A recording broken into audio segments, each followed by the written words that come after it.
Hi guys! Welcome back again to my channel at for today's video, dahil maraming nag-PPM sa akin kung ano ba yung talagang trusted ko at super legit na loan application. So itong video na yung para sa inyo.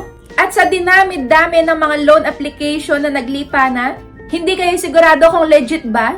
Or patuloy lang kayong ibabaon sa utang? Kaya hindi ako magsasawang i-share sa inyo itong loan application na to kung saan sobrang baba lang ng interest. At sobrang bilis din ng pag-approve nila. Ang kailangan lang para makapag-loan ay isang valid ID, selfie mo, at isang proof of income lang. So dito nga ay pwedeng-pwede kang makapag-buy now, makapag-shopping ngayon at bayaran mo at a later time.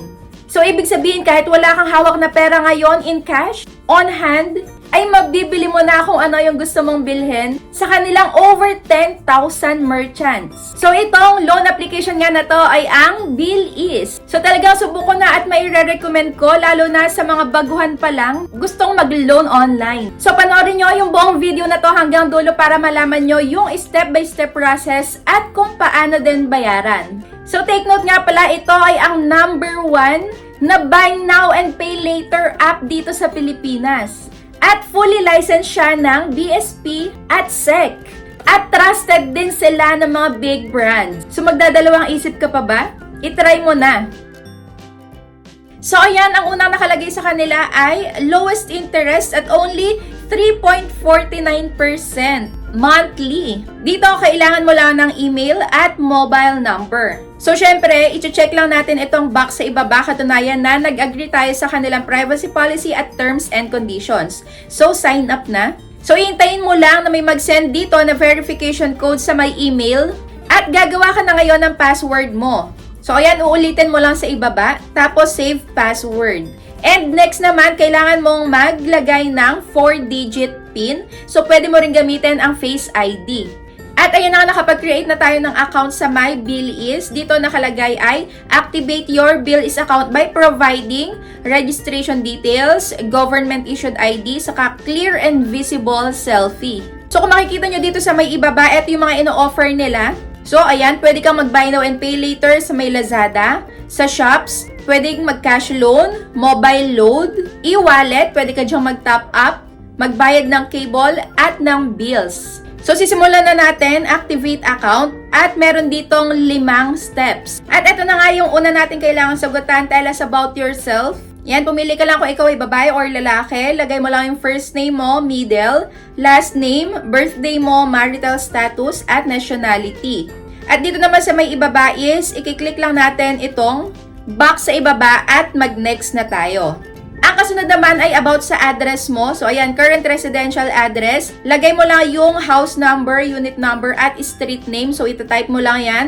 At dito sa may province ay pipili ka lang dyan kung ano yung probinsya mo at yung city. So, next naman is optional lang to, yung barangay. Pero para mas mataas ang chance mo na maaprubahan ay lagyan mo din pati yung optional. So, ayun, i-enter mo lang, i-type mo lang yung barangay mo, saka yung zip code ng lugar nyo. So, kung hindi mo naman alam kung ano yung zip code, ay search mo lang sa may Google yung zip code, tapos ilagay mo yung kung saan ka nakatira. Landline. So, kung wala talaga is, ibakante nyo na lang. Pero kung meron is, better na ilagay nyo. At dito naman sa ibaba, do you work from home? So, kung meron kang trabaho na sa bahay ginagawa, i-yes mo, pero kung hindi naman, pumapasok ka sa may company, ay i-no mo. So, yun, i-continue na natin. At pangatlo na tayo, mukhang mabilis tayo ditong matatapos. Dito naman is character references na. So, dito is, bago nyo ilagay yung mga character references, is make sure na na-inform nyo muna sila na gagamitin nyo yung kanilang contact number para may pahintulot din nila. So, ayun, sa may family, kailangan mo munang ilagay yung full name nila, kaano-ano mo, tapos mobile number nun. And pangalawa naman is colleague or friend. Ilagay mo lang din yung full name nila, kaano-ano mo, tapos mobile number. At pang-apat na is we are reviewing your ID. At ito naman yung mga accepted IDs para makapag-apply ka sa kanila. At after nun ay nag-picture na ako, nag-selfie na ako, at ito na yung lumabas. We are reviewing your selfie. At aantayin mo lang yung countdown na to. So, kasunod na is tell us about your income. So, pwede ka dito mamili kung saan ka ba nakakatanggap ng pera, kung galing ba sa may employment or trabaho mo, sa remittance, freelance, or business. At nakalagay na din dito kung ano yung mga hihingin nila na requirements. Kagaya sa may employment, kailangan latest payslip. Ito na yung kasunod, only a few steps away. So, para daw ma-finalize ang installment plan ay kailangan na nating i-share ang ating proof of income at proof of billing. So, i-proceed lang natin to. Kailangan ay within the last 3 months yung iyong proof of billing. Kailangan ay nakikita yung exact address mo, yung residential address. At okay lang daw na kahit hindi nakapangalan sa'yo. Okay lang kahit nakapangalan to sa may nanay mo, sa tatay mo, ate mo. Basta yung address mo ay tama.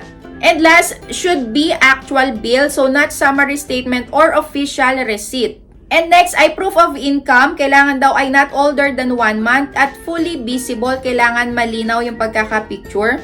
At pagkayari nun ay, ayan na, we are reviewing your application. So, mag-expect daw tayo within 1 banking day. Pero, in my experience nga ay wala pang isang araw ay naaprubahan na yung loan application ko dito. So, ayan, mag-i-inform din sila sa'yo sa may phone number mo. So, ite-text ka nila na aprubahan na ang iyong loan application. At pwede mo na magamit yung credit limit na ibinigay nila sa'yo. So, dito sa may installment sa may ibaba, ito na yung nakalagay, active. So, ayan, shop now and pay later. So, congratulations! Pwede mo nang magamit to. So, ito na yung pinaka-homepage niya. So, dito, kung ikaw nga ay baguhan pa lang, hindi mo pa magagamit yung cash loan, kailangan ay ipatuloy mo muna gamitin itong bill is, syempre, para mag-gain mo din yung trust nila, at para makita nila na loyal ka sa kanilang application, kailangan lagi mo tong gamitin. Dahil talagang legit din naman at maaasahan itong kanilang loan application. So, pwede ka nga dito mag-buy ng load, ayan, mag-top up, at magbayad ka ng cable at mga bills mo online. So, ayan na nga, paano naman tong bayaran? So, pwede kang magbayad sa coins.ph, 7-Eleven, M. Luwilier, Cebuana. So, yun, mag-send lang daw kayo ng email sa may pay@billis.ph at ipaalam mo daw sa kanila kung magkano yung loan amount na babayaran mo. Para masendan ka din nila ng payment request para makapagbayad ka din ng mas maaga. At may note naman sila na yung payment request daw for early payments are valid lang within the day. Pero kung prefer mo naman daw na magbayad via bank transfer, pwede ka ding makapag-early payments directly sa my bill is bank accounts. At pagkayari nun ay isend mo yung copy ng deposit slip or screenshot ng na-transfer mo na sa my pay@billis.ph. Pwede ka ding magbayad sa may GCash. So kung GCash nga ang pipiliin mo ay hahanapin mo lang yung bill is dun sa may list ng GCash billers. I-input mo lang yung name mo na niregistered mo sa may bill is para sa may account name, tapos ilagay mo yung mobile number mo na in-register din sa may bill is at yung loan ID. At pagkayari nun ay click pay mo na. So dito para malaman mo na talagang pumasok na sa my bill is application yung bayad mo ay merong confirmation na magsisend sa my email mo. So that's it for today's video. Kung meron pa kayong tanong about dito sa my bill is ay comment nyo lang dyan sa my comment section or i-PM nyo ako at sasagutin ko yan. Talagang marirecommend ko tong bill is na to kaya itry nyo na. So yun lang. Thank you for watching.